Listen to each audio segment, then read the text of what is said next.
How do you do, ladies and gentlemen? What's the real truth about Citizen Kane? It'll probably turn out to be a very simple thing.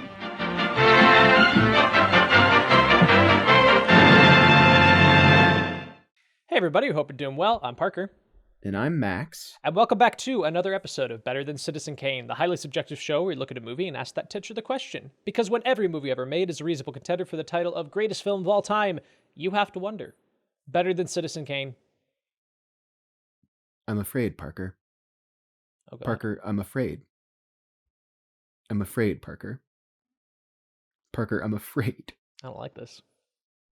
I'm afraid because today we're talking about 2001: A Space Odyssey, 1968, directed by Stanley Kubrick. Mm-hmm.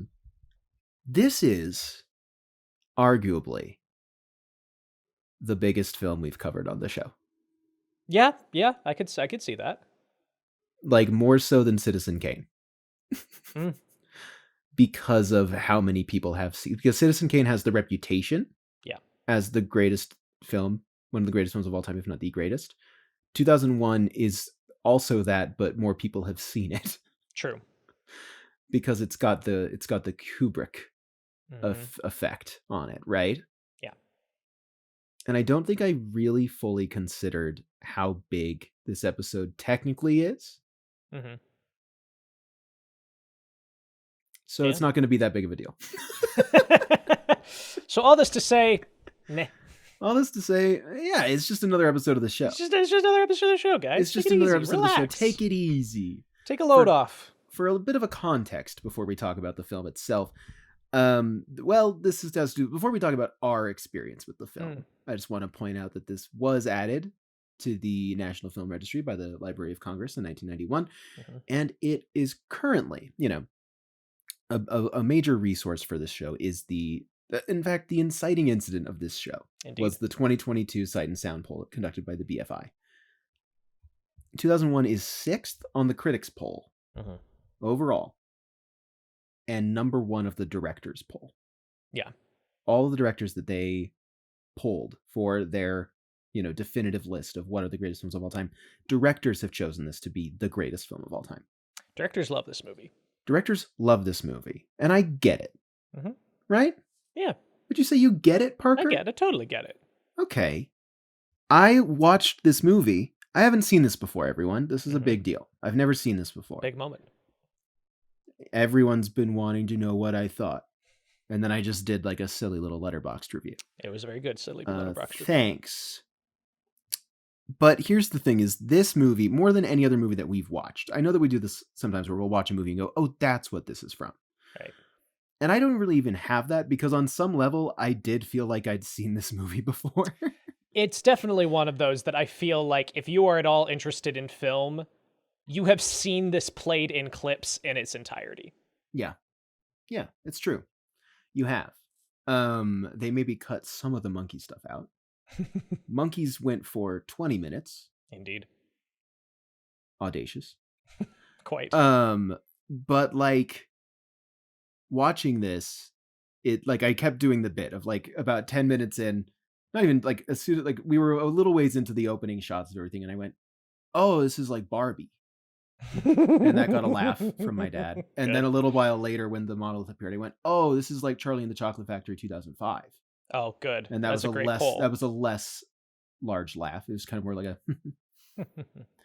and there were so many of those throughout this where I was like, oh, this is that scene in Be Kind Rewind. Oh, this is that scene in, because I'm selling this way early. But this movie gives Kane a run for its money. Oh yeah. In cultural impact. And I'm excited to talk about that aspect of the movie. I'm also incredibly nervous. I'm afraid, rather, not unlike Hal. I'm afraid, Parker, because you don't like this movie. Is that fair to say? It is a very similar relationship to Kane for me. Okay. Same rating as well. Yeah, fully appreciate what this movie is doing. Am kind of in awe of a lot of its technical choices. And it just kind of does nothing for me as a viewer, is where I'm at with it. It is this totemic, unknowable object that I cannot find a way to latch onto. Mm-hmm. Is where I sit with this. And Right. I misspoke last week when we entered this episode as what we were going to be doing next. It's been a long time since I've watched this, so I couldn't remember where it stood in my rankings of Kubrick, but you are absolutely correct. I much prefer Dr. Strangelove to this. Yeah. That is kind of my personal favorite out of his. And I think I've only seen 3. I've seen 3 of Kubrick's films. Mm. The 2 big ones, obviously, The Shining and this now, and Dr. Strangelove. And I agree, Dr. Strangelove kind of rocks in ways that it reads for me in ways that this one doesn't, because this movie so when you say, hang on, so let me just I don't want to move away from you too quickly.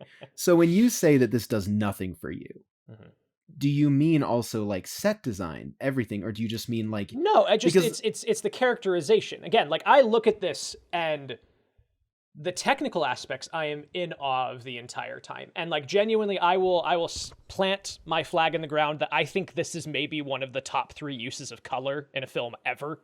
Yeah. Like just the colors pop in this thing in an insane way. Like it's stunning to look at. Like all of the technical stuff I'm jazzed by. Like I'm so into. It's that I have no emotional way into this film.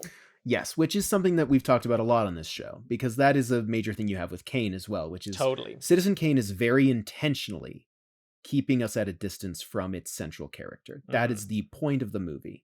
Yeah. In a similar way, 2001 is incredibly emotionally distant, as some people have read into it, because the point is the banality of human interaction and human communication at this point. Yeah. Hal being the most human character for wanting to kill someone.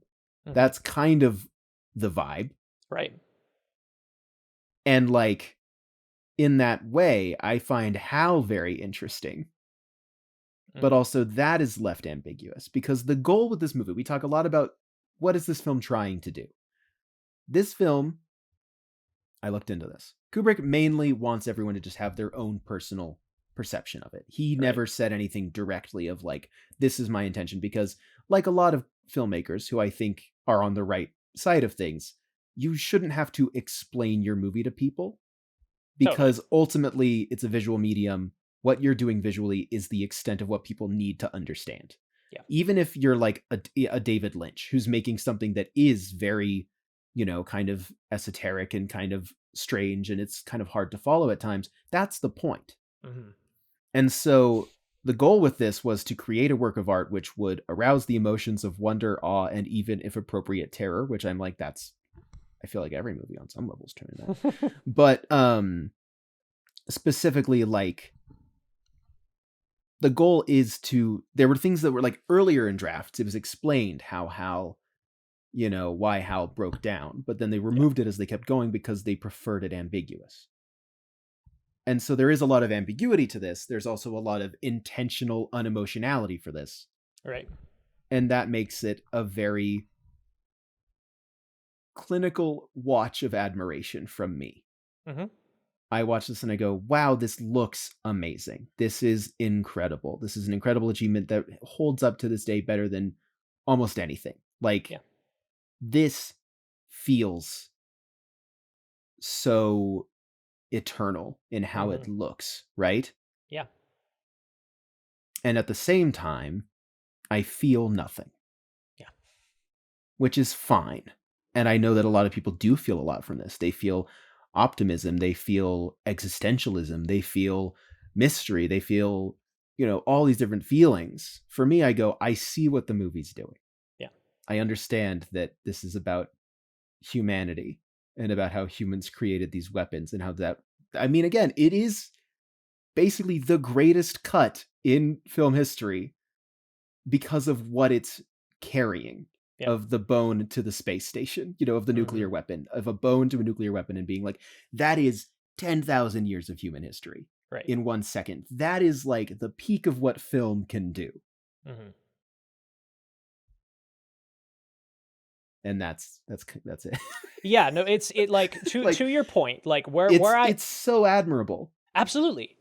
But like it is ostensibly it is a film about humanity and human evolution, and this idea of like, we'll get into it, but like Arthur C. Clarke, who is the co-author of this film, you know, wrote it and wrote the book in tandem with this film concurrently, has been on record saying that like human beings will look back on our first venture into the stars, into space, the same way we look back on, you know, evolution moving from the sea to the land. He's like, it is that totemic and it is that large. And we don't, like, we're too close to it to know that yet, but it's going to be, right? And so, like, that's so clearly what the movie has on its mind is like, okay, this big, you know, one giant leap for mankind, essentially. And for a movie that is all about humanity, it makes me feel nothing about humanity. I don't get in touch with my humanity from this film.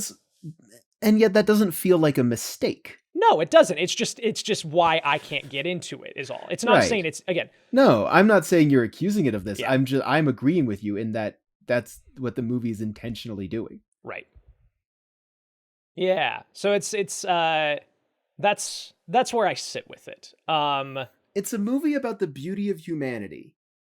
Not even the beauty. It's just a movie about what humanity has done and is and will do and where we're going potentially with the help of aliens or what have you. And yet there's no sense of, for me, I get no sense of love for humanity from this movie. Right. I don't even, because again, here's the thing. I'm not going to get in my head about this because I have a green light from Stanley Kubrick, god of movie making to a lot of people. Mm-hmm. I personally am not a patron at the Church of Kubrick. Sure. But I have a green light on whatever I interpret this to be. And I don't see optimism in this movie. Yeah. I see a statement. A statement of just, this is what we are. Yeah. And you know, and Dave Bowman, our best friend, apparently. Our best friend Dave. Goes baby mode. Indeed. And like, yeah, that probably means a lot. And I can see how people look at that and go, oh my God, it makes so much sense. To me, I go, yeah, the aliens made him go baby mode. And I don't want it to sound like I'm, you know, being overly blasé about this. But like, I don't see that as optimism either. And some people are like, the baby then destroyed the planet. And I go, I don't know where that's coming from. He's just looking. I think in the book, he blows up the nuclear weapons in orbit. Right. But that they considered for the film and then they didn't put in. Right. And that's still, and like, they specifically, like Arthur C. Clarke was like, that didn't destroy the planet at the end of the book either. Mm-hmm. So it's like, okay, he's moved beyond the restrictions of humanity. The restrictions of humanity, which are banal conversations that are very intentionally things like, well, are you going to have your drink? Oh no, I gotta go. You know? Yeah. And like, obviously there's a lot of things about life and birth in this movie. I mean, it's that guy's daughter's birthday.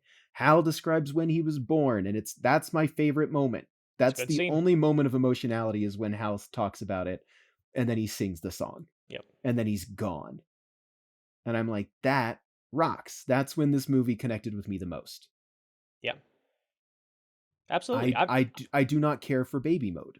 No. Doesn't really do anything. Sorry guys. And it's also, yeah, we'll save that for later. We'll get into that later. But coming back around, had you had any other sort of history with this film before you watched it? No, you're good. I know I just like speed ran this whole thing. I know you just looked into like the temporal chambers of like moving through time and space as I told you everything I think. It's like Max is at the end of the episode. Where did he go? How'd he get there? I went baby mode. Max went baby mode. Wow. I went baby mode. I got old and then I went baby mode. I see. Which is the end point of all humans, I think. Mm-hmm. I don't know. I'd seen most of this before. Sure.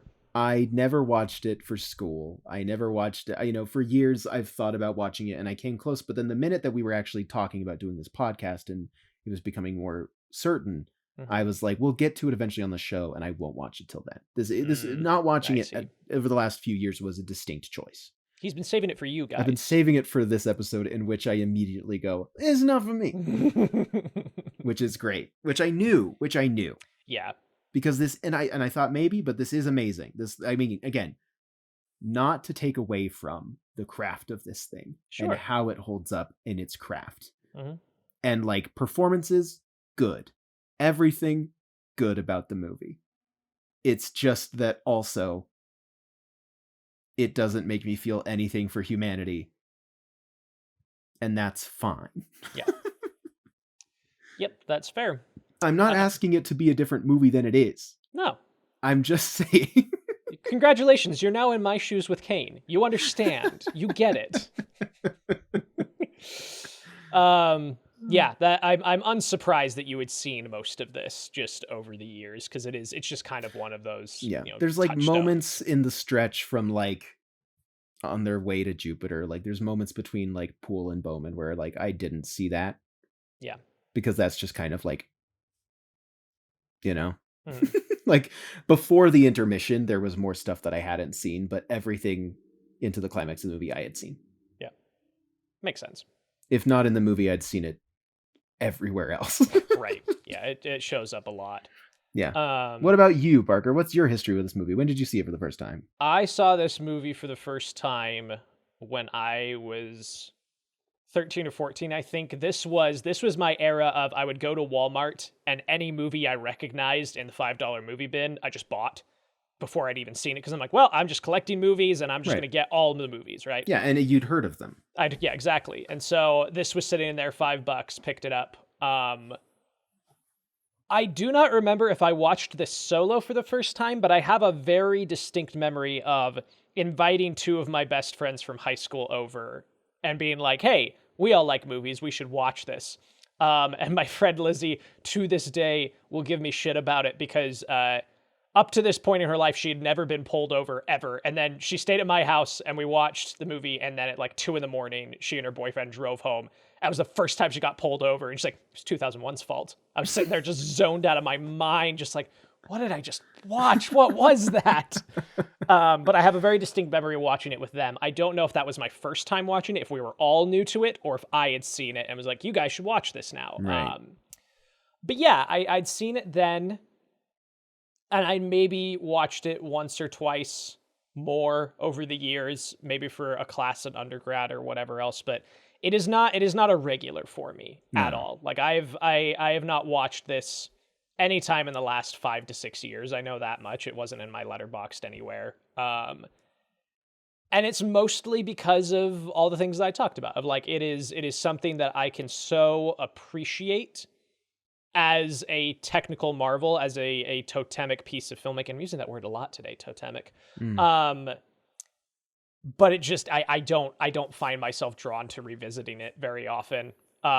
Yeah. When did you, assuming that you did see it for the first time and then showed it to your friends, when did you realize that you didn't love the movie? Like, was that the first time watch thing, do you think? Can you remember? It was one of those things of, at that time in my life, I would convince myself I liked movies that were important because I wanted to sound smart. I wanted to sound like have the good opinions. Right. Which is what we've talked about before. I think it came up on maybe the Forrest Gump episode all those years ago. Totally. And like, I'm sure that there was a time that if somebody asked me what the top 10 greatest films of all time were, like this was on my list immediately, because I was like, well, this is the proper answer to have. And it is. Like it is an incredibly well-made film. It is a great film.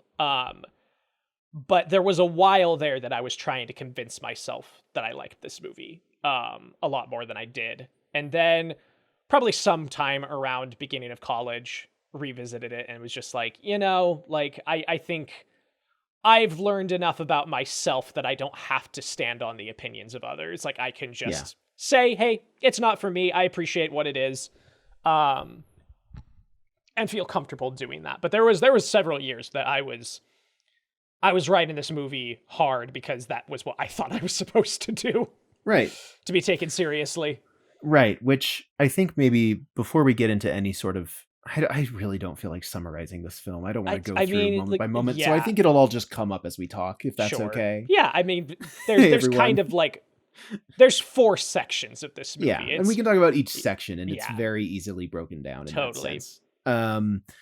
But real quick, we alluded to it already, but obviously the elephant in the room is Stanley Kubrick is the director of this film, which gives this movie an annoying presence in our minds, right? Yeah. This is our first Kubrick film we're covering on this for a reason.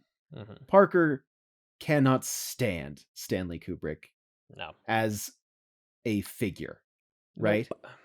I cannot. Not as a person, not as the patron saint of cinema that people hold him up as. It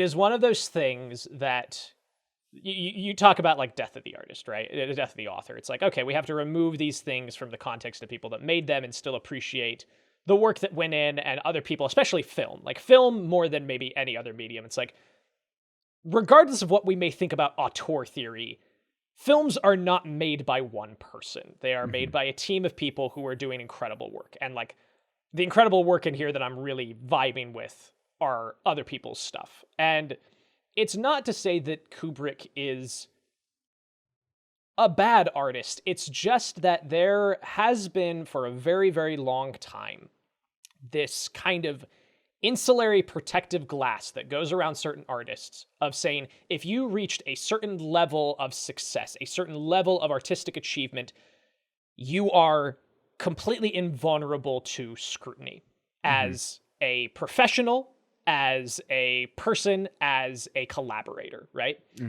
And in the last decade or so, we've really started to see that kind of crumbling down in a lot of ways, which I'm very glad to see. But an example from this film that I bring up in context of, like, why I'm not a Kubrick fan is they're shooting the sequence of Dave going out to get Frank after Frank has been, jettisoned by Hal.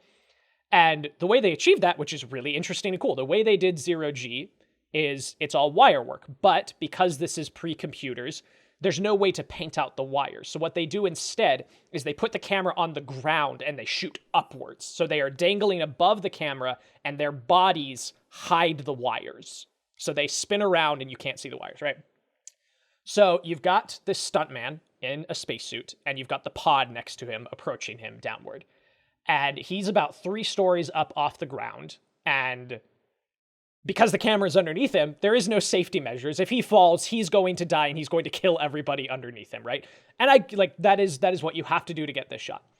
But because of this, he's dangling, face up, facing the ceiling. They can't see his face, they only see his back. And the way that they had to rig him, there isn't room for an air apparatus. He's sealed in there. So there's no place for his CO2 to go, which means that he's going to pass out very quickly. And he realizes this, and he goes to Stanley Kubrick and says, hey, could we just drill, like, a hole or two somewhere on the helmet, in the back, somewhere else, just so that, like, the CO2 can get out and breathe? And Stanley Kubrick says, absolutely not. Like, no, because then light will leak through, like, it has whatever his excuse was. He says, no, we can't do that. And of course, on one of the takes, this poor stuntman, like, passes out. And that's the thing, is that it's like, as a filmmaker, as somebody who has had to be in that problem-solving brain of, you have to do these hard things to get this particular shot to make the moment work. None of that has to be at the sacrifice of the safety and well-being of the people that you're working with. Sure. And I don't believe him for a second that drilling some holes in that helmet so the dude could breathe would mess up his shot. But he was convinced it was, and nobody questioned him.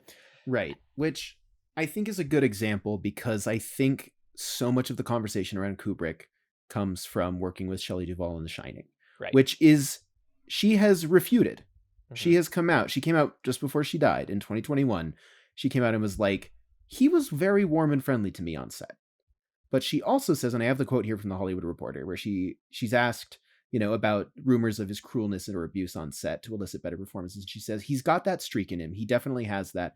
but I think mostly because people have been that way to him at some time in the past, is what she says. Sure. But then she says he spent a lot of time with me and with Jack and me. He just wanted to sit down and talk for hours while the crew waited. And the crew would say, Stanley, we have about 60 people waiting, but it was very important work. And so what I think is interesting is like, for her, she's like, on one hand, stop saying that Shelley Duvall's only good in The Shining because she was abused, because that takes away her credit as an actress. She's very good. Absolutely. She's doing that work. The fact but so it's not just that. I think that's a myth that needs to be dispelled. But what does need to be highlighted is in both of these paragraphs, yeah, he's got that streak in him. And also they had crew waiting. They had 60 people waiting as a crew, and he was putting that aside so he could work with his actors very personally. Sure. Which, a lot, like you're saying, a lot of people will excuse this. They'll excuse the CO2 stuntman in the spacesuit because they go, well, but look at the result. Yeah. And he was kind of a mad genius in that way. You know, it's this idea of like, he's this mythological being who did what he had to do to create what people consider the greatest work of all time. And we on this show disagree with that. Yeah. It's not necessary to hurt people and inconvenience people on a set. I mean, like, obviously that's how it was for a really long time. Sure. And we've talked about recently about how we're kind of in a place. Who was it that said we're in a place where the asshole director, Lee Isaac Chung. He came and spoke at the university. The director of Minari and Twisters. Mm-hmm. And he said, that the age of the asshole director is coming to an end. Like it just it doesn't fly anymore on set. Right. He's like, there's no level of talent that you have that excuses that behavior on a professional level anymore. Right.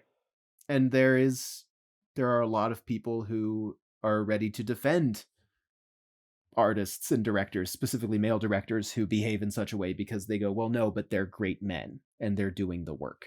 Right. Right.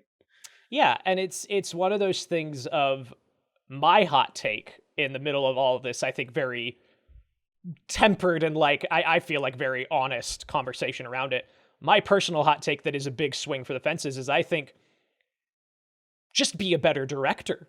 Honestly, like where I'm at is like, people will point to Francis Ford Coppola. It's like, well, he put a real horse head in the actor's bed in The Godfather and didn't tell him because he wanted to get that genuine reaction. It's like, hey, actually, as a director, you should be able to get that emotion out of your actor without actively putting them in that situation. Like that is your job as a director, is to get that emotion from your actor. And if you can't do that, maybe be a better director with your actors. That's my swing at Francis. If your magic trick in which you disappear a bird in a cage means just crushing the bird in the cage, that's not a magic trick. You're just killing something. Exactly. It's a very good metaphor. I like that. Yeah, absolutely. And that's where I stand around the Kubrick conversation, is that there are Kubrick films I like. I like Dr. Strangelove. I think it's a very funny, biting film and very well made. And there are elements about his other films that I do like. Again, it's none of these are unwatchable. I just get so frustrated around this sainthood that certain male directors get, of like, they can do no wrong because they are great men and they are great artists. And so anything that they do to achieve that, the ends justify the means. And it's like, I just fundamentally at my core disagree with that. So that's where I stand on Stanley Kubrick personally. Yeah. I am indifferent. Yeah. I like The Shining. I like Dr. Strangelove a lot. This is fine. Yeah. I'm not going to worship at the altar of Stanley Kubrick at any point, I don't think. I can admire the work of the people who made this film happen, though. Totally. And you watched behind the scenes. Do you have anything you want to say about the making of this film in particular? I mean, just there's all sorts of really fascinating things going on inside of this. So from the inception, like, one thing that I will fully give Kubrick credit for is that, like, his goal when making this film is that he was like, I want to pull science fiction out of being a B picture. There's a quote from his widow. Her name is slipping my mind right now. I apologize. But she talks about how, like, in context of this, she's like, yeah, Stanley and I would read a lot of science fiction. And she's like, and you have to understand that reading, watching, participating in science fiction socially was one step removed from pornography. Like, that is how people felt about it back in the 50s and 60s, of just like the lowest of the lowbrow, you know? Right. And so he came in wanting to make, quote, the proverbial good science fiction movie. Yes. And he wanted everything. He wanted it to be hard science fiction. And so there was a lot of consultation with NASA. 2 of the 3 art department leads were doing work for NASA and aerospace companies. Wow. Like, all of the art design in this film is designed in a way that it was in conversation with current trends at the time of space travel and where it could go and what would need to happen. And also just the very technical specifications of, it's not going to be a Lost in Space style spaceship interior. It's going to be a NASA interior. It's going to be something actual astronauts can work within, right? And so that's where he starts. Gets in contact with Arthur C. Clarke, who was very renowned, like the science fiction author of the mid-century, and they start working on this together. And what's interesting is that Clarke had never written a screenplay before and was very uncomfortable in that space. And so what they did was that he wrote the novel with Stanley Kubrick, while Stanley Kubrick wrote the screenplay with Clarke at the same time, concurrently to each other, which is just a very interesting way of working. You know, something we don't see very often. And kind of pulled certain elements. A lot of the stuff with the monolith comes from Clarke's short story, The Sentinel, in which astronauts find, in that book, it's a pyramid. It's kind of this crystalline pyramid buried on the moon. And it gets activated and kind of sends out a signal. And so a lot of that's getting pulled in here. But they just kind of start developing this thing and kind of figuring out what they want to do with it. And then from there, a lot of the rest of the behind the scenes was obviously about the technical side of all of this, which was looking at how they were going to do this, and doing it on a scale that had never been done before. So a lot of the zero gravity stuff is old Hollywood tricks of rotating sets. They point to Fred Astaire's Dance Around the Ceiling, which is just a rotating room. And in this, the entire space station is a rotating room. And the circular module of the spaceship that the astronauts are running around, just kind of training, and there's that really interesting tracking shot up and around. Basically, it was open on one side, and they would go in, and then they would close it. And so if you look on the floor, there's panels all along the floor, and the middle panel section has a slightly wider margin, and there's a rod in the middle that the camera is mounted to. And so the actors, after they would get closed in, it was their job to walk up to the camera, turn it on, and then they would just go. Because there's no crew members in there. It's just them.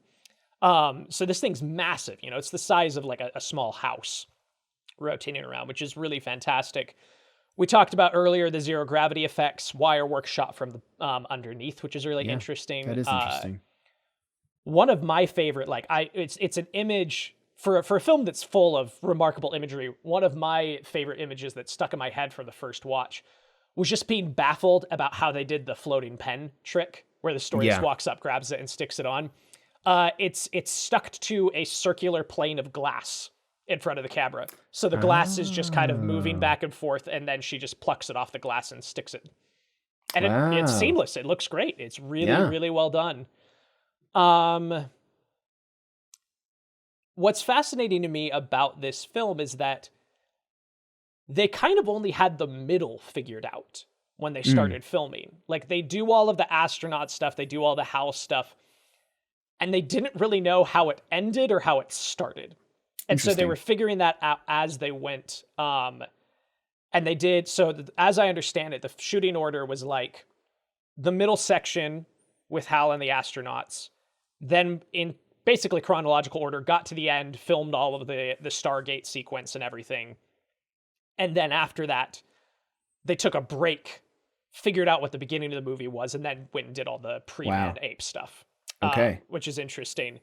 To the point that in the documentary, it was fascinating just hearing like the cast and crew talk about it, of uh, I'm gonna butcher his name, Kier Dulia, who plays Dave. He had no idea. He's like, I saw the film and I didn't realize this was the opening of the film. He's like, I was in awe. I was like, wow, look at all this. That's crazy. I had no idea any of this was even in here. Right. But to figure that out, they eventually, Arthur C. Clarke and Kubrick land on, okay, we want to do pre-man. This idea, like the structure became pre-man, man, and post-man is kind of the idea of how they baby mode. Yeah. Which is interesting. But so they're trying to figure out what to do with this opening. And they decide they want it to be pre-man. They're doing a bunch of tests. Nothing's working. They can't figure out how to get this to do what they want it to do. Because nothing's convincing. They try actors, they try stuntmen. Nothing it just looks fake. Kubrick isn't liking any of this. And they find a guy named Daniel Richter, who was a mime in London. He was a very young and up-and-coming mime. And Kubrick called him in for a meeting just to be like, how would you do this? And Richter, he's like, give me a black leotard, a soundstage, and 2 towels, and I can show you. And he says, okay. And so they go and do a screen test, and he takes a black leotard, he stuffs the towels in his shoulders to bulk himself up and give kind of certain shape. And he talks about, he has these notes where he draws out like the human figure, and he draws in red like the point of like your center of gravity. And he's like, it shouldn't be your pelvis, it shouldn't be your head, it's your chest. Like ape is here. Yeah. And so they do a screen test. He loves it. And so Daniel becomes the choreographer for the film for all the rest of the apes. And he is also the only named ape, which is Moonwatcher. He's the one who finds the monolith at he wakes up and sees it first. That's Daniel Richter in the film. And he's also the one who obviously, finds the bone and gets the first tool. But it's just fascinating, like coming at it from a dance perspective is very interesting. It's like it's a troupe of dancers as the apes, of like people who understand their body. Yeah. Obviously great work by let's see, is it Stuart Freeborn, I think, who does the makeup. He'd done Planet of the Apes. He went on to do Star Wars. The apes here look incredible. Yeah. Like way better than Planet of the Apes stuff from around the same time. Like there's this shot, I think it is when Moonwatcher first sees the monolith and we see his face react. It's like kind of wild how good it looks. Like it just looks very convincing. It helps that they're also just kind of pre-man, like it's early human. Like it gives you a little bit of like leniency of like, oh, it's not gorillas, it's not chimps. It's like it's these pre-human kind of thing. Yeah, it gets you close enough that like, because I was thinking about that watching it this time of when I was younger, the eyes bothered me because I'm like, well, that's obviously human eyes. So it's like, but these are about to be humans, So like it kind of works. But I agree, like the makeup is pretty incredible. Specifically, like the way the lips snarl is really fantastic. Like it looks incredible. But yeah, so that's kind of the opening to the film, which I think is very interesting. 20 minutes of monkeys on the world. 20 minutes of monkeys. Arthur C. Clarke apparently was a little bit jaded that, they're writing the novel and Kubrick keeps telling us, well, none of this makes sense. We have to kind of explain it more. So he writes this very in-depth voiceover narration throughout the book, and none of that makes it into the movie. And he's like, you're the one who wanted all this. Why didn't you put it in your movie? But it was that Kubrick, while working on it, like originally had a version in his mind that was going to be a lot more in depth that way. And also I think they mentioned in the documentary that this was his first film that didn't have voiceover narration of any kind. Like every film prior to this of Kubrick's had that in some way or another. But as they were going through the process, he really just wanted to get more and more nonverbal with it. Yeah. And so, like the opening 20 minutes and the closing 20 minutes have no dialogue whatsoever. Yep. And then there's like another like 15-minute stretch between when the scientist is giving, the doctor comes and gives his debrief on the moon. Yeah. To when we hear Dave and Frank start talking is another like 15 minutes of just nothing. Which is just, striking, you know? Yeah. Let's see, what else was interesting? It's captivating to watch in that sense of like, I can watch and really admire the movie's ability to maintain silence in that way, you know? I agree. And again, it's there a common criticism you'll hear of this film that I share in some part, but not completely, is that people are like, well, this is boring. Nothing happens. It's a boring movie. And I'm like, I don't think it's a boring movie. I think there are boring stretches. And it's not, for me, it's not the same stretches that other people have. The one that really gets me is I'm obsessed with the slit photography of the Stargate. Like that, all of that is incredible. And I'll talk about that in a little bit. Yeah. Where I kind of check out is like the 7-minute stretch of just color reverse Monument Valley. I'm just like, okay, cool. All right. Just let's go. Let's keep it moving. You know, that's where I kind of check out, is just, wow. I love the planet of color reverse Monument Valley. I think that's a beautiful planet. All three of them. All three of the planets. But let's see. Not much going on in, it's so interesting to me watching films from around this time and even into like the 70s and 80s. Everybody really thought Pan America was gonna last, you know, like as a company. You see that all over the place in these movies of like the far-flung future. It's like Pan America, space shuttles. It's like, guys, they're gone. They're not here anymore. Yeah. Sorry, everybody. Sorry, guys. But so for the film photography, for the space photography, obviously they're using a lot of very detailed models, which are really fantastic. And so clearly, like the sequence of the shuttle docking at the space station, there are shots in there that it's like, man, did George Lucas do anything original ever in his life? You know, said with all the love in the world, but like there are shots in there. It's like, oh, that's a Star Destroyer. Oh, that's the Millennium Falcon. Like, okay, cool. This is where it all comes from, right? Yeah. But the model work's incredible. Something that I didn't know about until they were talking about in the behind the scenes was that there are certain shots of like, there will be a planet on one side of the frame and then like the space shuttle in the next, and they'll kind of just be moving, not in parallax to each other, but they'll be shifting. And I had been in the assumption that that's still model work. Those aren't. They're shot.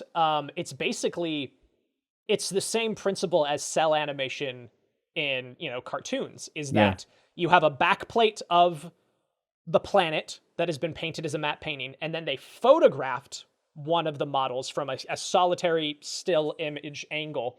Yeah. And then they just move it. They just drift it.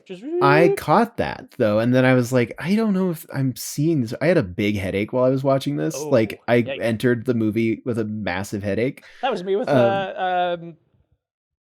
Stalker. Thank you. Yeah, that was me like a month ago. I was just like, man, we got to stop watching these big think movies when we're having a headache. Yeah, no kidding. I felt so silly watching 2001 and being like, my head hurts. It's not because of the movie though. But I thought it was just like a trick of my eyes, because sometimes the screen seemed to be like shifting a little bit. It was a really bad headache. But yeah, the like the pod moving and like certain things moving, not even the pod really. It's more of like the minute we get up to space for the first time, and there's that first shot of like something moving like towards the like triangular shuttle. Yeah, like that at times, and when whatever ship is moving around the planets and stuff, like it really did just look like someone like keyframe animated in Premiere. And that's like exactly a still what it was. image, point A to point B. Yeah. And I was like, oh, I don't think I'm seeing that right. Mm-hmm. But okay, great. Yeah. And this doesn't come, we get a bit of this with the planets, but like the nebula and stuff comes much later in the film. But regardless, that was a big thing that Kubrick wanted to do, is that he's like, how are we going to show planetary bodies in a way that feels convincing? Yeah. And there was some concern about that. And what they ended up doing is that there was a film that was released from like the I can't remember the exact term, but it's basically like the Film Board of Canada or something like that. It was like an educational documentary. It's about a half hour long. It's called Universe. I watched it this morning, from 1960. And it's really interesting. It's very, very cool of like that what they developed and they use on this film is getting a vat of like black liquid, and then dropping oil and chemicals into that and photographing it at high frame rates to get that kind of globbing out and the nebula building and stuff. And Kubrick saw that and he hired the team that did it. Because A, he's really influenced by this, but B, NASA loves this thing. NASA starts showing this film because they say that it's one of the most realistic portrayals of outer space at the time, right? Cool. So 8 years before they do this movie, you know, he comes across this and he's like, oh man, we gotta get those guys. And it's pretty remarkable stuff. Like I love the way the nebulas look in this. And it's something too that Christopher Nolan has talked about when they did Oppenheimer, is that they came back and looked at this film and said, okay, how can we photograph photochemical nebulae without using CG? Yeah. So they're doing a lot of these kinds of tricks, which just is interesting. I love what was so interesting about watching Universe is that kind of as we've noticed in this show as time has gone on, but like filmmaking, maybe more than any other medium, just because of how young it is as an art form, is always self-referential. It is always, something that Tarantino talks about, is that he's like, filmmaking is stealing. Great filmmaking is stealing well. Like, are you stealing from the best pieces, and are you stealing in interesting ways or things like that?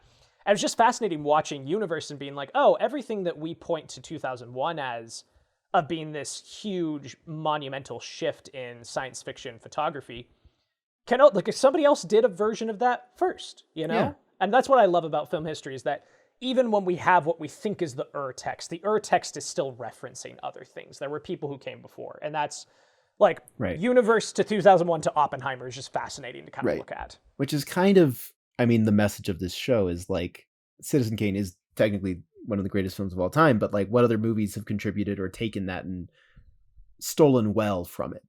Or what did Kane steal well from? What did 2001 steal well from? So yeah, I think that's a great thing to bring up here. Yeah. So that's really interesting. I do. It's one of those things of, I don't know if you had this moment, living through, the COVID pandemic and shutdown fundamentally has changed the word epidemic to me in a movie of like, they're sitting at the moon station and he's like, the diplomat's like, there's something strange going on the moon. We're hearing rumors that there's some sort of epidemic has broken out. And like, there's like a cold sweat that goes down my back of my neck. I'm like, oh God. And I never had that before. Yeah. Well, congratulations. Oh, gee, thanks. Welcome to the 2020s. I didn't know that part of this. And I didn't really know. It's in the back of my mind. I knew that it was on the moon, the monolith, but I didn't know this whole section of the movie. This is the part that really kind of was like, oh, okay, interesting. Yeah. And I was like, is there an epidemic in this movie? There's not. No. Because he gets there and and it's a cover up, because they've uncovered the first proof of alien life. Rad. Love that. And the sequence where they're descending down into the little mining, the excavation site. With the excavation site, so cool. And I do really like how they shot. There's that moment where they're first going down the ramp toward it, and we're like in the group of suited people, like the astronaut suits, and it's like very POV handheld. We're seeing it. I think that's really effective, especially when compared to how many long wides there are in this, how long between cuts it feels like there can be at times. That sequence was really eerie, and I really enjoyed being put in that environment, and it looked amazing. And when I saw that, I was like, okay, guys, I understand why people are like, Kubrick faked the moon landing for the government. I go, okay. All right. You're not right, but I see where you're coming categorically from. False, I but I can see why we point to this guy. Why you'd point to this. But I think that sequence is really cool. And then obviously that you have that mirroring, the pre-man primates around the monolith. You have these men in suits standing around it for a photo. And like, I like what this movie is doing. So much of the time I'm like, that's really great visual reference, that's really good like reflection, and also just a really effective introduction to the monolith at this point. And then the the signal goes out and they're all like, and then cutting 18 months after that, I was like, I'm very interested in where this is going. Yeah, it's like, I love the structure if you are watching this film from the perspective of the alien life, right? Where it's like, check in on humanity and being like, they're not where we need them to be yet. Let's give them a push. Let's give them tools. And then checking back in, it's like, okay, cool. Now they're in our neighborhood. Now they made it. They're up here. Yep. Send the signal out. It's time, right? Yeah. Which is interesting. That is a very cool idea. Yeah. Why did they make him go baby mode? I don't know. I don't know. We'll get to there. We'll I think we'll have a good discussion about the baby. Yeah. The Star Child or whatever. The Star Child. No, baby mode. It's in the script. It says baby mode. He goes baby mode. Written by Monolith Arthur C. Clarke. POV Monolith watches David go baby mode.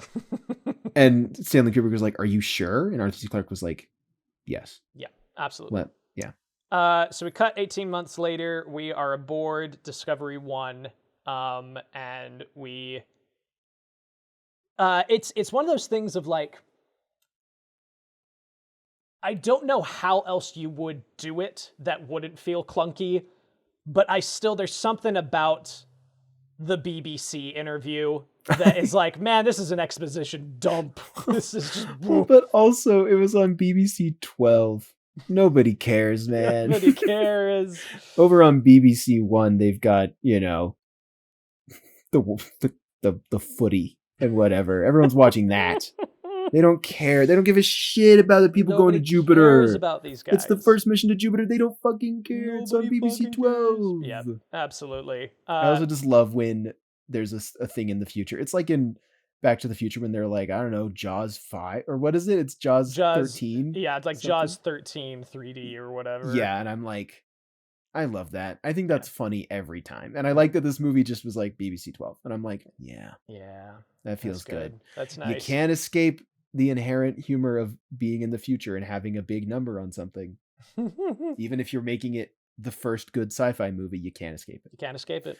Anyway, exposition. We got this big exposition dump about the astronauts, David Bowman and Frank Poole, as well as these 3 other crew members who are in cryo sleep and will be awakened when they get there because they're like, oh, they're analysts. They're gonna look at the chemical makeup. There's no need for them to be awake. And it saves like life support system. It's like, hey, this is more. It's more conducive to what we need to do.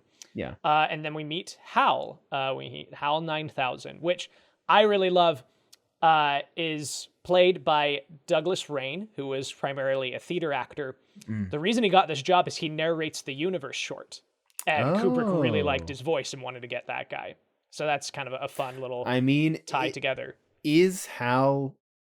Hal's up there for most iconic anything in a movie? Like it's... You can put on the affectation, you can show someone a red dot, you can show... Like, it's pretty iconic. Do you think is... I'm sorry, Dave, I'm afraid I can't do that. More iconic and well-known than Rosebud by the general populace? By the general populace, yes. I think you could go up to most people and go, I'm sorry, Dave. And they'd be like, oh, yeah. Yeah. 2001. But if you went up to someone and said, Rosebud, they'd be like, is that from something? Yeah. They might be like, is that from something? Point. But I think 2001 is just more culturally relevant at our time. Yeah. If you went up to someone who's like 15 and spends all their time on TikTok and isn't particularly interested in movies, I don't think they'd know either. Sure. Depends on who you go to. But I think majority of people would say 2001 and wouldn't say, oh, Citizen Kane. Yeah, I think that's fair. I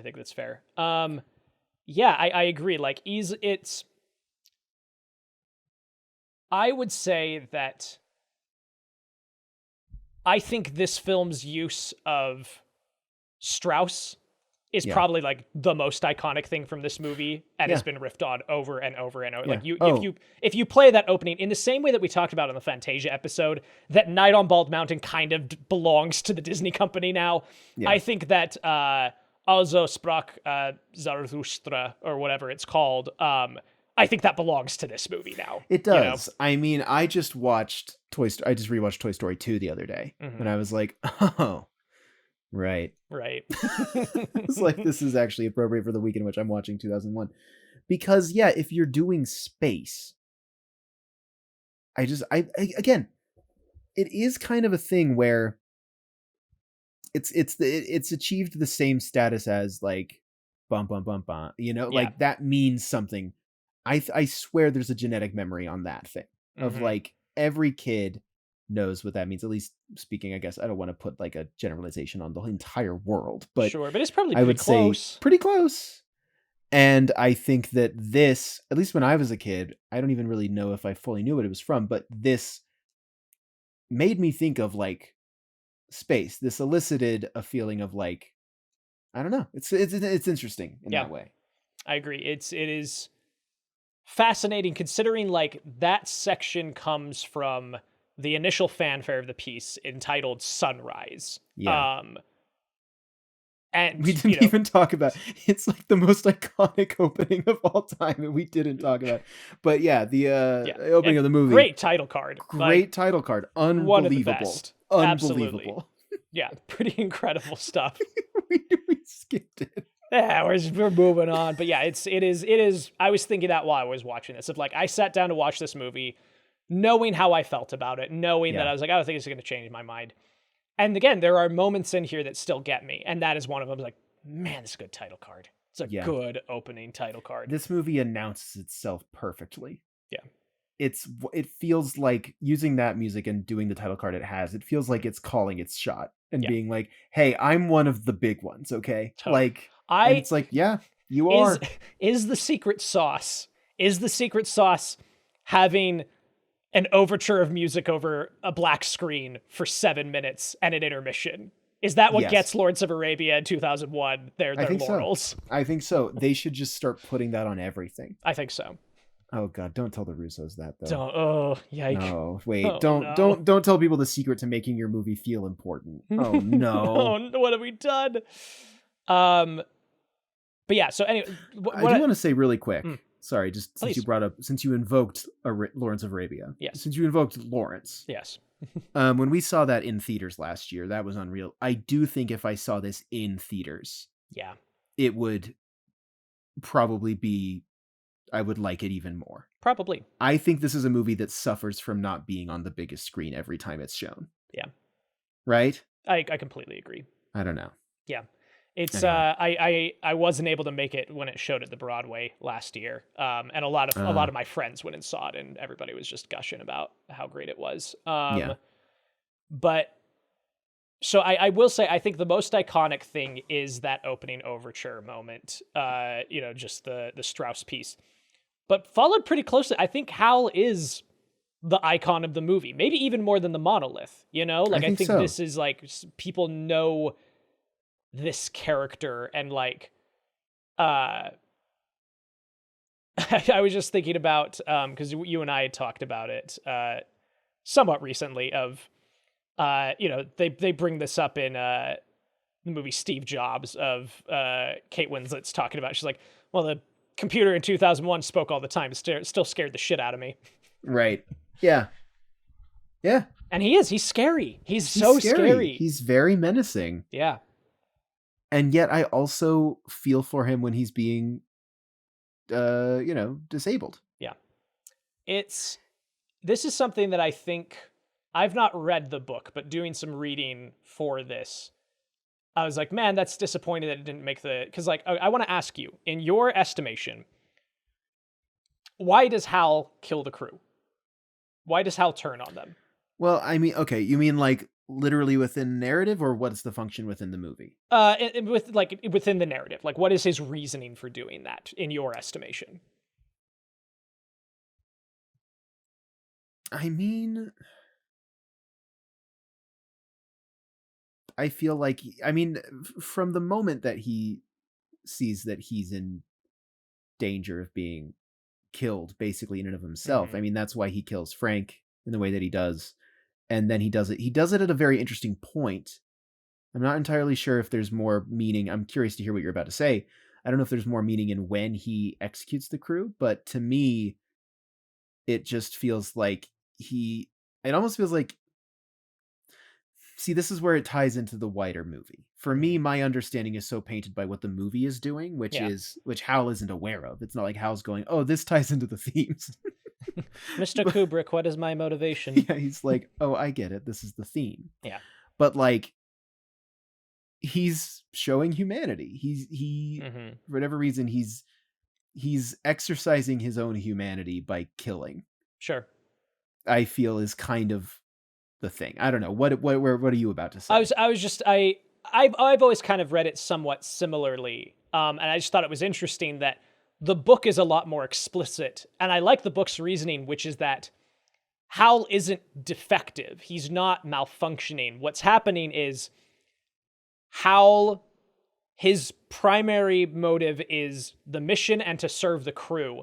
And he's been told to lie to the crew, and he can't function, can't process that incongruity, that paradox. And so he decides, well, if they're dead, I'm not lying to them anymore. Like, that's his reasoning. Yeah. So like, okay. And that's why he fakes like all of this. None of the stuff in the book is ambiguous about that, of like, there's nothing wrong with the radar dish and he's not malfunctioning. He is doing it to get them to go out, and then he can kill the two that are there, is like his entire plan. Right. And it's not malicious. It's literally just he's trying to work out the incongruity within his system of like, I'm supposed to serve the crew, but I'm lying to the crew. So if there's no crew, then I'm not lying to anyone anymore. Right. That's interesting. That makes sense. I think that does make sense. It's interesting, even though the movie is saying like, oh, Hal's malfunctioning, I've never once understood that to be the case or believed that. Like, I don't know if when they saw it the first time, audiences were a little more like surprised that he's like, I'm not broken, like could understand that. But for me, I'm like, no, he's just... Yeah, he's manipulating them. He's manipulating them. Totally. Yeah. I do think like what's so interesting about Hal is that it's being carried by the vocal performance by Douglas Rain. Mm-hmm. And the eye design is very ominous, but it's non-expressive, right? And what they do instead is that Hal is a character entirely existent within editing. And I love that. Like, it is horrifying when they're in the pod and it cuts to that super close-up of just the glowing eye and then his POV moving back and forth between their lips and then just cut to intermission. You're just like, oh, shit. Yeah. Yeah, you're right. I mean, it's a character that exists within editing. That is really interesting. And like his scariest moment is that punch-in of 3 shots after like the pod turns and it comes at camera and then boom, boom, boom, just tighter. Like that is the scariest he gets, Yeah. And it's all in editing. And I just think that's very interesting. Yeah. And I also love that it's, it's the old classics form of zooming in. Mm-hmm. It's good. I love a punch. I hadn't thought about that. He exists in the absence of film. Totally. In a sense, right? If editing is cutting between things, it's like, that is interesting. Yeah. That. Yeah. I'm curious. I wanted to ask you, with your prior experience of Kubrick and watching this for the first time, were there elements of like this genuinely being a horror movie to you? Were there moments of dread for you while watching this at all? Or did you you already knew a lot of what was going on? I wish I didn't. Like, that's kind of what I meant when I was like, I wonder if the audience had that kind of, it almost felt like a reveal or a twist at any point. Yeah. Because for me, it's just not. Mm-hmm. There is no sense of like, for it. You're waiting for it. I will say, like, obviously I can recognize what you just talked about, that punching in, and like the pod turning did get me. I was like, oh shit. Yeah. Whoa. Yeah. Like, not even really knowing entirely what he was going to do. And like, then also, sorry, I got that mixed up. Him reading the lips, and then after the intermission of the pod turning towards Frank and coming at him is good. And like, it is still chilling when Dave is like, open the pod bay doors, Hal. And it takes a long time. He's like, do you read me? He's like, yeah, I read you, Dave. Yeah, I hear you. Mm-hmm. Like, there's still moments that are spooky and eerie and chilling, but it's just kind of the thing that happens. There's just not a lot of bite when I know so much, totally. Right? It's like the Empire twist. It's like there's rarely ever someone who gets to experience that as intended because of how deeply it's seeped into our culture. Yeah. Right. So no, that makes a ton of sense. I was just curious. I think the filmmaking itself is effective in eliciting that response. Yeah. I've just, you know too much. I already had my immunity. You've been shot. cursed with knowledge. Yes. Yes. Cursed with knowledge, got the immunity shot. What's the difference? Yeah. What's the difference? All the same. Another interesting filmmaking bit is when Dave gets back in. Yes. He does the manual override, and which then... I will say, I didn't know how he was going to get back in. Gotcha. That is something that I never knew. I knew the quote of like, I'm afraid I can't do that, David. I was like, how is he going to get in there? Yeah. And it was exciting to watch him do that and figure it out and go in. And then the green helmet on the red suit is fun. Like I liked all of that a lot. That was a surprise for me. Totally. Yeah. The mismatch is fun. I do love, because I only remembered it happening the once, but I think they do it at least 2 or 3 times where there is the hyper close up, like fisheye lens, like exploding bolts on the back of that pod. It's like, that'll be important later. But the way they filmed this is, again, the camera is on the ground and the set is built upwards and he's at the top. And so what they've got is, dude, just crazy. The amount of like, we just used to do this. He is on a set of wires and the wires are connected to a pulley, and offset, there's just a big burly guy on top of scaffolding and he's holding a rope. And he lets go of the rope, and it's actually the actor, because you need to see his face. It's not It lets him fly through into the airlock. Yep. And then he bounces back. Mm-hmm. Yeah. So what happens is literally this dude lets go of the rope. The actor drops. There is a giant knot in the rope at the end that tells him when the actor is like 6 inches above camera. He gets to the knot in the rope, and the guy on the scaffolding jumps off the scaffolding and counterweights him back upwards. And they did it in one take. Here's the thing, Parker, is earlier you did the whole setup of like, this is irresponsible, this is dangerous. But in the same time, when we talked about Titanic, and we talked about how like people literally getting swept away by gallons of water, you're like, you just kind of can't replace that. Yeah. And that's how I feel about this moment. I'm like, I know,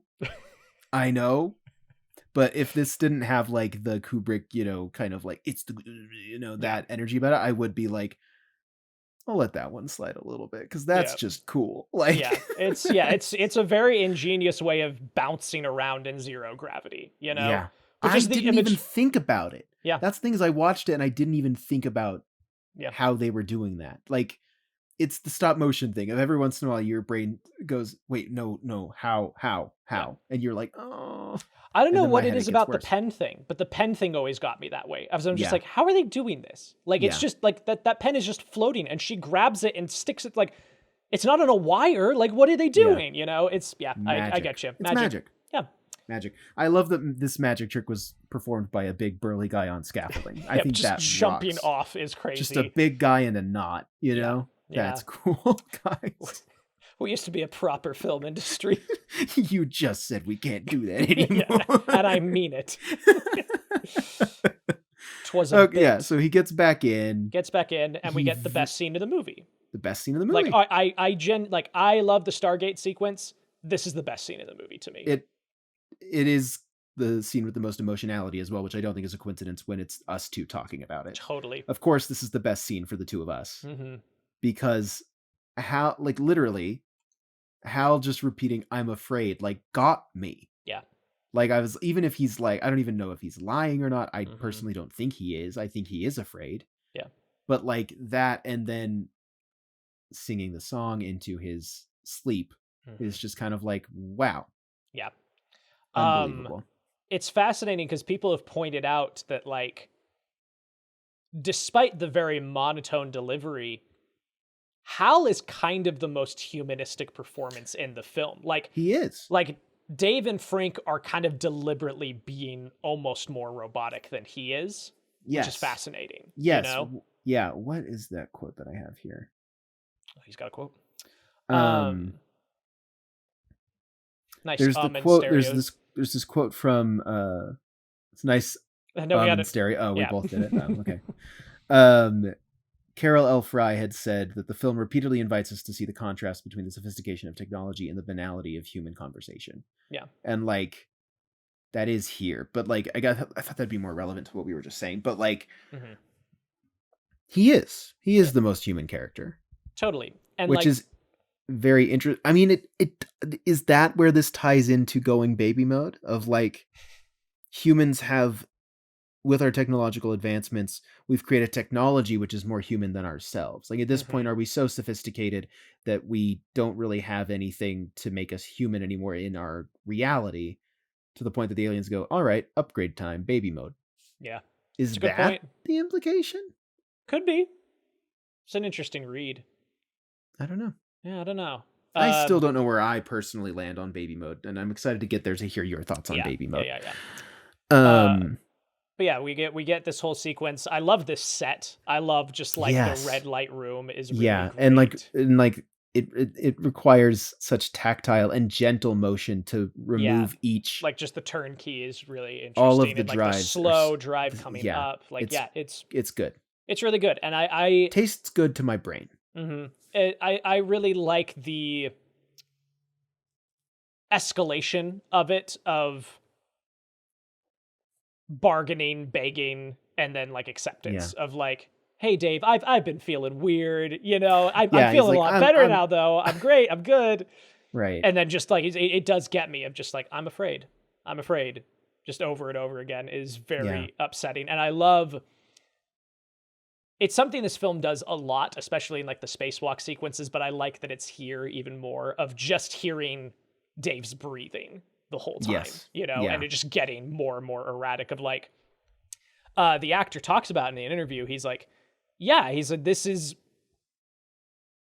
he's committing murder and he knows he's committing murder. He's like, for all intents and purposes, this is another one of his crew members, you know, that is entirely how he has felt about how, and he is killing the only other quote unquote living thing on this space station, because everyone else is dead and he is isolating himself completely now. What's interesting is that, you know, we talk about kind of the most human reactions. We really don't get a reaction from Dave to the rest of the crew being killed. Not really. Like, we don't get that, like, kind of the response that you'd, you know, Alien style, you'd expect there to be this kind of emotion that, like, did you know these people? Right. Like, that doesn't really matter, because all of these crew members are just kind of they're on a machine-like mission. Like, they are operating as a machine in their mission to Jupiter. Yeah. And obviously Dave is having an emotional reaction to Hal. That's why when he's like, yes, Hal, tell me this, sing the song for me. Like, that's the most heightened he gets. But that's because he's like sweating and breathing heavy as he's doing this work. And he like you said, he knows he's committing murder. Yeah. But that is the most we get from him. Totally. It's a very interesting spot to put that emotionality. I agree. Yeah. Little fun fact, Daisy is the first song that was ever sung by a computer. Yes. In 1962, which is really interesting. Love it. That was only 6 years before this. Yeah. For me, I'm like, that's history. That's a historic moment. And I'm like, well, 6 years after. Yeah. Yeah. Daisy. My grandparents, and when they lived in St. George, they had this little animatronic little toy flower that when you pressed a button, it would sing Daisy. Oh. That's my first experience with that song. I don't know where I first heard it. Yeah. Probably in a movie, I would guess. Yeah, probably. Probably referencing this one. Probably. A little video file plays as Hal is dying of the doctor from the 18 months earlier saying, hey, this was a secret mission. You weren't supposed to know about it, but if you're seeing this, you're at Jupiter. Tell you. Congratulations. And then it's just right into the fourth section, right? Yeah, then we're right into the Jupiter finale. and Beyond, or whatever it's called. Yep. I love this next monolith floating into place with the planets, the moons of Jupiter aligning. Like, all of that, cool. Really fantastic. Just super cool. Looks great. Love it. And then we get the Stargate sequence, which is done through something called slit scan photography, which is that there is a giant black wall with a tiny slit in it, and behind it is pieces of art, architecture drawings, whatever they were using. And the camera pushes in, and as the camera pushes in, the art is moved, kind of parallax. And they capture that, and it creates a long stretch image that they can then play back and composite in coming towards the camera. And it's pretty spectacular. It's remarkable for an in-camera effect, I think. Yeah. Pretty unbelievable. I love, one of my favorite pieces of this sequence is just the inserted stills of Dave making horrified expressions. Yeah. It's very unsettling to me every time I watch it. What do you mean? That's just what it feels like to go on the internet sometimes. That's so true. That's so true. You log in and just throw your head back in terror. But no, sorry, not to just make light of it. Yeah, I agree. Yeah, it's very, very spooky, very effective. Yeah, so we get the slit scan, we get the nebula-like, the chemical photography that I was talking about. It's really cool, really rad. Love it. Then we get color swap Monument Valley, which is just kind of boring. I don't know. It just doesn't do anything for me. We're seeing his eye in a bunch of different colors. Yep, I love when at the end it starts syncing up with his blinking, which is really cool. And then it's very jarring when it suddenly goes back to regular color. Yep. And then we're in this very strange nether space. I saw somebody say it was the most Kubrick room that's ever existed. Absolutely. 100%. And the production designer's explanation of the room was that Kubrick told him that the reasoning is that the aliens can read Dave's mind and are trying to recreate some assimilation of something he would be familiar with and feel comfortable in. I love and is very cool. Yeah. Like it's and later on he did an interview in 1980, Kubrick did, that wasn't released until after his death sometime, where he does talk about the ending of the film. Because before this, he was very much like, he has this quote that I think is a little up his own ass, but basically he's like, would we appreciate the Mona Lisa if Leonardo had written at the bottom of the canvas, the lady's smiling because she has rotten teeth, or whatever else. Yeah. He's like, no, like we appreciate it more. I'm like, feels like a bold swing to compare yourself to the Mona Lisa, but all right. But later on, so he's just like, hey, I'm not going to explain it. In 1980, he did an interview and he said, the idea was supposed to be that he is taken in by godlike entities, creatures of pure energy and intelligence with no shape or form. They put him what I suppose you could describe as a human zoo to study him, and his whole life passes from that point on in that room. And he has no sense of time. When they get finished with him, as happens in most myths of all cultures in the world, he's transformed into some kind of super being and sent back to Earth. Transformed and made some kind of Superman. We have to only guess what happens when he goes back is the pattern of great deal of mythology, and that is what we are trying to suggest. Sorry, the idea that this is the origin of Superman is very funny. I know that's not what he was saying, but the idea of I was like, oh, baby goes back to Earth. Now Dave as Space Baby is just going to be... Yeah. He's going to be Superman. Yeah, Kal-El, there he is. I'm surprised there aren't more annoying takes like that on the internet. Absolutely. But this idea of this space being a human zoo is interesting. Yes. I like that. They're studying him while he's here. And I love this sequence is interesting because it kind of becomes, if you've never engaged with experimental film in any regard, it's kind of your way in. A lot of this is following the editing styles of something like Meshes of the Afternoon. Yeah, and I did want to bring that up of I think that's something that we're going to talk about in Criteria, because this is kind of, especially considering it coming out in 1968, I have to imagine this is so many people's first, if not only, brush up with experimental film. Yeah, right? Totally. Absolutely. Yeah. So he's in the room. He's old. Mm-hmm. And then he sees himself old. Yep. Sees himself and then old. His old self sees himself even older. Yep. And then the monolith appears and he points at it. Mm-hmm. Points at Phone. And then Phone looks back at him and he's a baby. Yeah. Right? That's the basic shape of it. Pretty much. I'm sorry to call it Phone without explaining the joke. Monolith. Monolith. One of my other favorite shots in the film is that push in to the monolith and then the blackness just absorbing. It's just it's a really good shot. And then we go baby mode. Do you remember on our college campus that sculpture of an iPhone? Yeah, I do. Just that. Do you ever think that maybe was the monolith?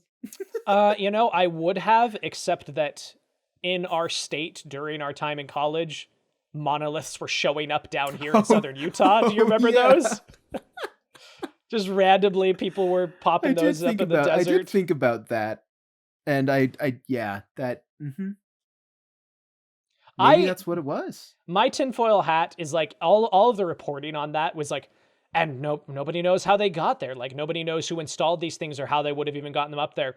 And I'm like, I bet you anything that the park rangers saw them and just were like, it's funnier if we were just like, oh, we don't know how they got here. Whoa.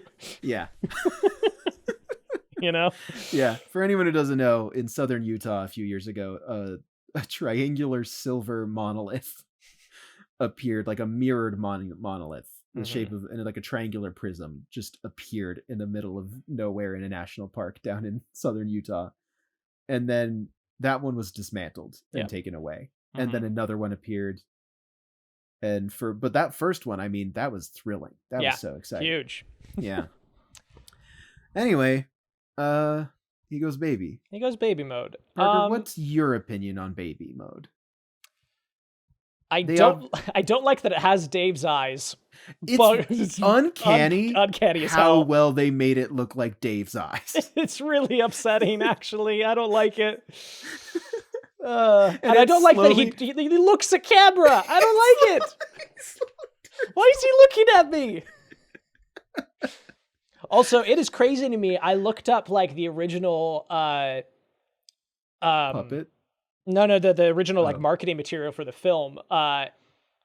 Like obviously, like the main poster is an illustration of the triangular shuttle docking with like the orbiting space shuttle. Yes. But one of the main posters was the space baby and just the tagline, "The ultimate trip."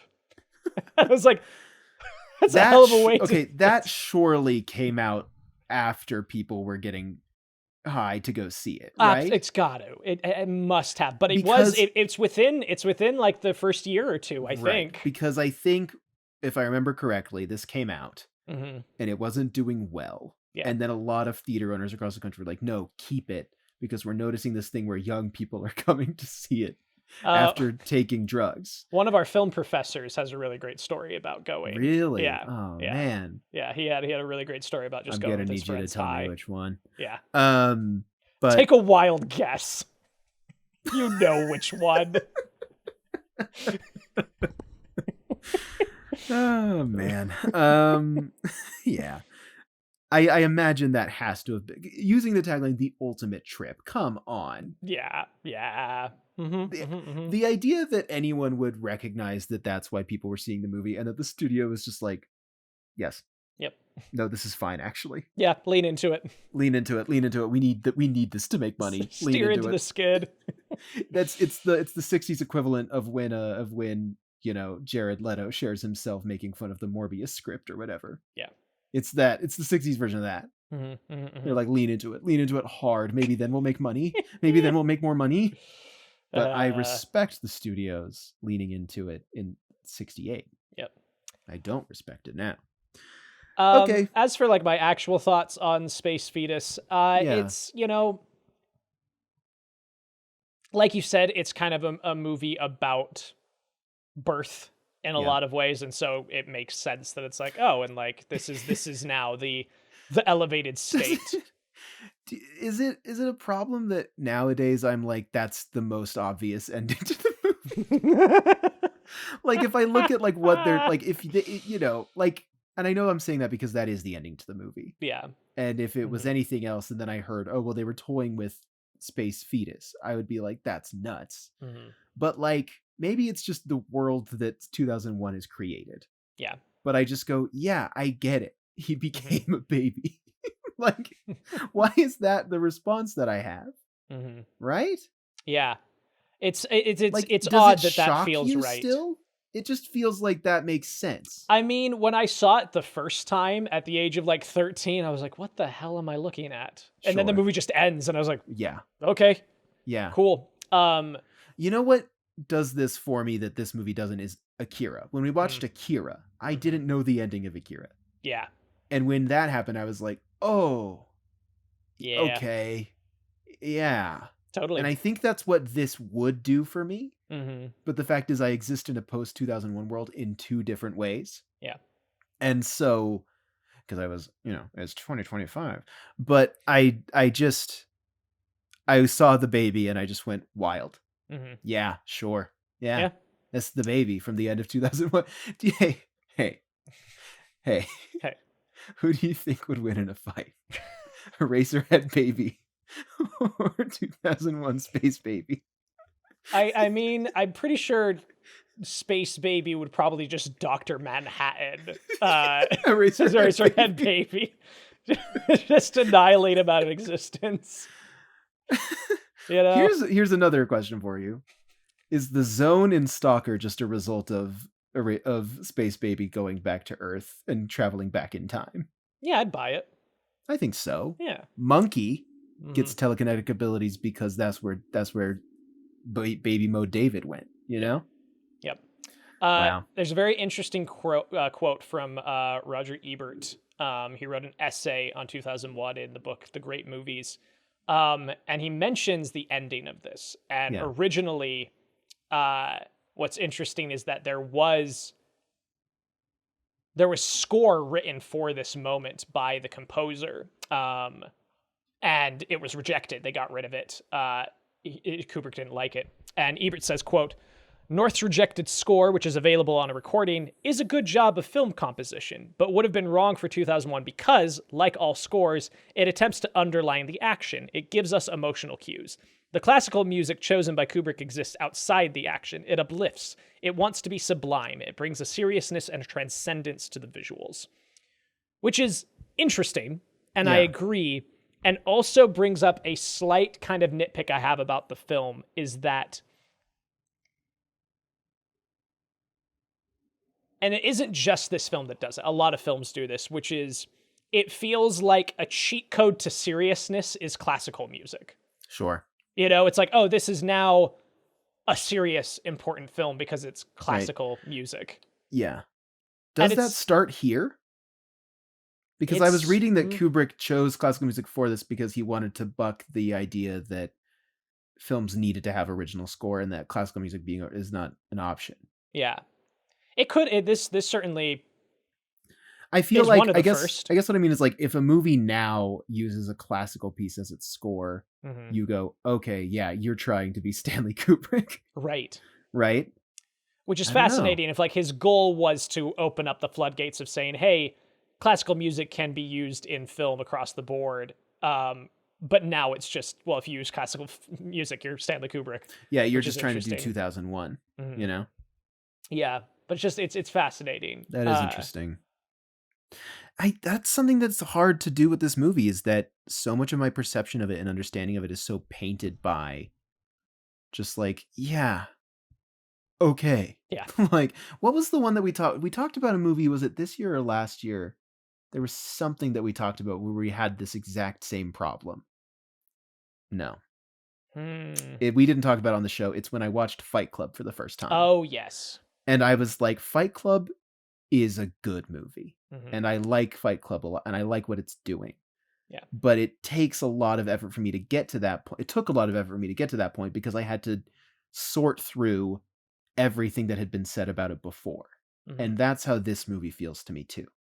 Is like, this is a movie that has been claimed by some annoying people at times. Yeah. Overall has been lauded as one of the great films of all time. And therefore, inherently, when I watch it, it's hard to find where I stand myself and allow myself to stand there on my own, right? Which is why I do respect your review of this on Letterboxd just being 3.5 stars, and then you say something really funny and you end it with just like, here's my review, shrug. You just put in the little shrug guy. Yeah. I admire that because, yeah, it's hard. Like you were saying, like, if I watched this when I was younger, I would have been like, this is an important movie. I have to say this is the greatest movie. Yeah. I feel free to say I liked it. Yeah. I think it's an incredible feat. I think it looks amazing. Obviously, it has had an immeasurable impact on filmmaking forever. Yeah. And at the same time, there's one scene in it that I really, really like. and I admire the rest, but it doesn't connect with me. And oftentimes I can watch a movie that I don't connect with and admire it for what it's doing, but oftentimes I come to movies because I want to connect with something. Yeah. No, I totally get that. And like for me, it is the difference of like, you know, I got the opportunity to see both Michelangelo's David and the Sistine Chapel in person. And David is an incredible piece of art. Like it is remarkable, just the clarity of human form that exists within that. The ceiling of the Sistine Chapel, like, makes me feel things, you know? Like I look at that, I'm just like, wow. It's just, I'm in awe of what it is and what it's depicting and just the scale of this thing. And it's kind of how I feel about movies like this, is that you can appreciate a great work of art while knowing that it's not necessarily for you because you're not feeling anything out of it, right? Like that doesn't make this a bad movie by any stretch of the imaginations. It's just not a movie that is for me in that way. And that is, all art is subjective, and that is the weird contradiction we all exist within as artists, is what is quote unquote good is very hard to define. But I think that this movie proves its mettle in several ways that go far beyond my personal enjoyment of it. Yeah.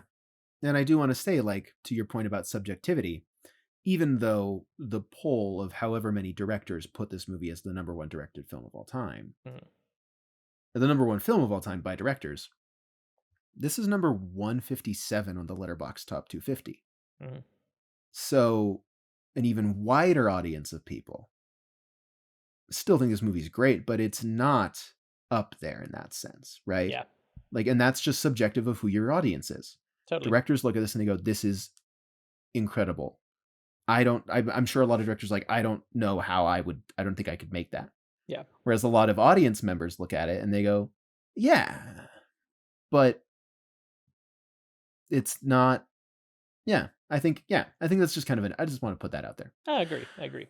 I do think something that this did remind me of is the number one on the critics poll of top, from the Sight and Sound List 2022, which is Jean Diamant, which we've talked about. This did surprisingly feel a lot more like that to me. Slow cinema than anything else. It's very with Stalker and this within like a month. I'm like, let's. Yeah. I'm glad we had Porco in the middle to punch it up a bit. It's nice. Anything else to say about 2001: A Space Odyssey? I think that just about covers most of the things I wanted to mention. Yeah. Main guy is the main guy in Bunny Lake is Missing. Oh yes, I saw that. Dave. I saw that in his list, and I was like, oh. Yeah. One day. That is the lost episode of Better Than Citizen Kane. We'll get there one day. We'll get there. Okay, great. Well, criteria, Parker.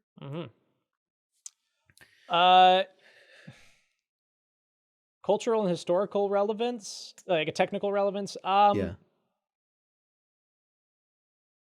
think this is one of the few that has Kane beat. Like it is monolithic, for lack of a better word, you know? It's everywhere. Yes. It touches everything. It's in everything. Yeah. It's not even one of those, sometimes we'll give the point to a movie that matches Kane. Yeah. This movie kind of, whether it's recency bias, whether it's the genre within its working, becoming so much more popular after this movie has come out, but also this movie sounds like it saved science fiction as a genre. Just entirely. It makes everything after it possible. Totally. Right? Star Wars doesn't exist without this. No. I would say most everything doesn't exist without this. Yeah. As far in a science fiction speaking, I think I would probably exist if this movie didn't exist, but maybe not. You never know. Yeah. But yeah, I think this movie does. I mean, I think it's one of the few that can truly take the crown from Kane in this category. I agree. So how well do you think it's doing what it's trying to do? I mean,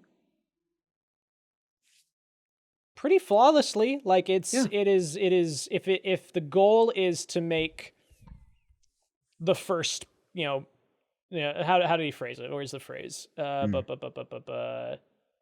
The proverbial good science fiction movie is what Kubrick set out to do. Yeah. I think he achieved that. Like this is a hard science fiction film in a way that he really wanted to achieve, and I think they knocked that out of the park. As for a movie that he wants people to like be asking questions about, and have analyses and interpretations of, I think it achieves that. They're still asking those questions. Yeah. Like me. Like you. Yeah, I think, and I want to say this. I mean, our friend of the show, Brogan, who was on the show earlier this year, his thing about Citizen Kane is he's like, well, it was a response to rising fascism in America at the time.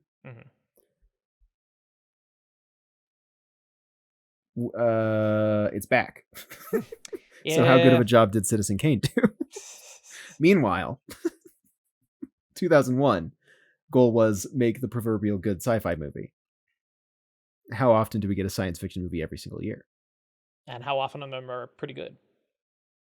Oh, well, that's okay. Well, now hang on. But yeah, I think this movie, if we're looking at, is it doing what it's trying to do better than Citizen Kane is? I think it is. Yeah. I mean, not to say that that's what Citizen Kane was trying to do. I was just trying to be funny. But also, every director in the world agrees with us. Yeah, we've got quite the chorus behind us hyperbole. On this one.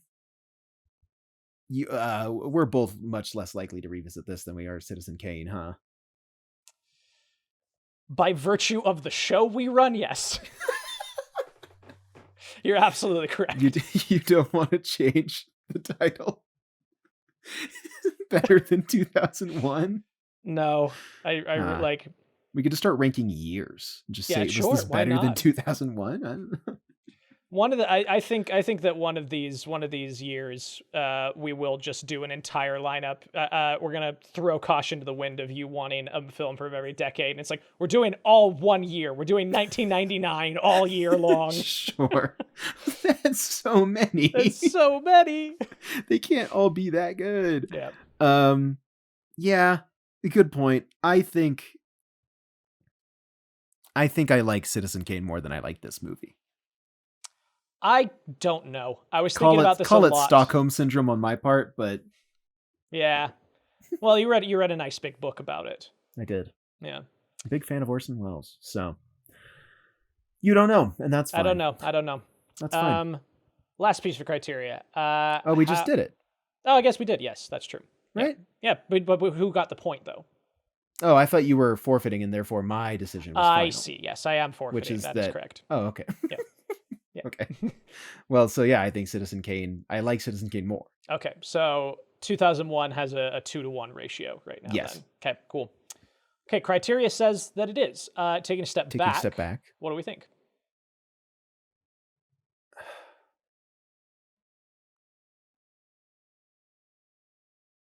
I think. I thought it was going to be easy. I thought it was going to be easy for me, especially after this discussion. I was like, oh, totally. Yeah. But now, I don't know. I think it's the rule that I've applied to other things of I think that this movie takes everything that Kane does well and keeps plussing it.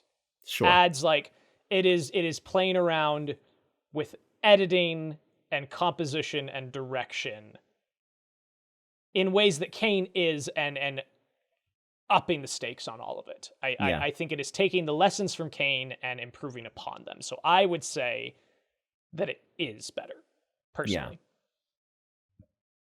Yeah. I mean, I think it's asking more of its audience than Kane is. Mm-hmm. And reception to that, if I just try to look at it objectively,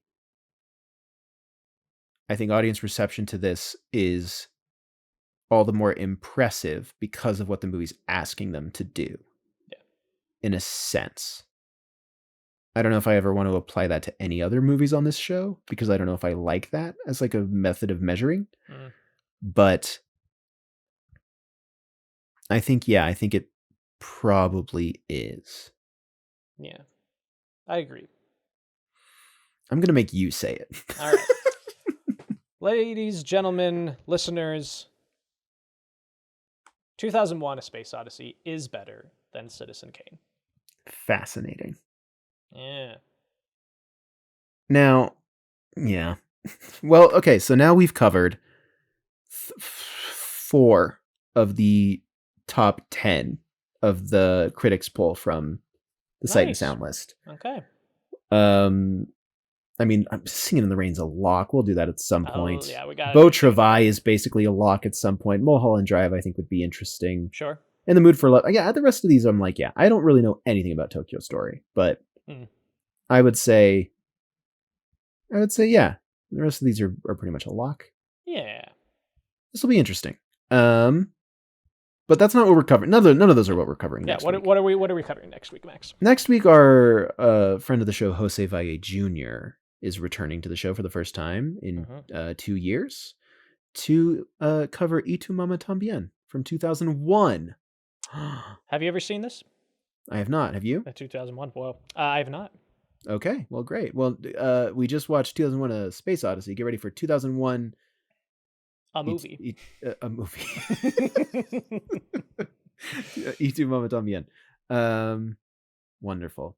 Very excited. It'll be good. I'm excited. Wow, we've actually had quite a few movies that we both haven't seen this year.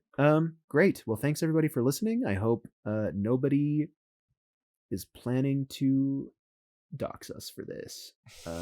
We were positive on the movie. I just came out really hot on it, and I'm worried that will turn people. It doesn't matter. I'm here for you, Parker. We're here to do this together. I opened the episode denouncing Kubrick, so I think we're we already kicked that beehive. Yeah, that's true. All right. Well, thanks everybody. All right. Take care, everyone. We'll see you next time.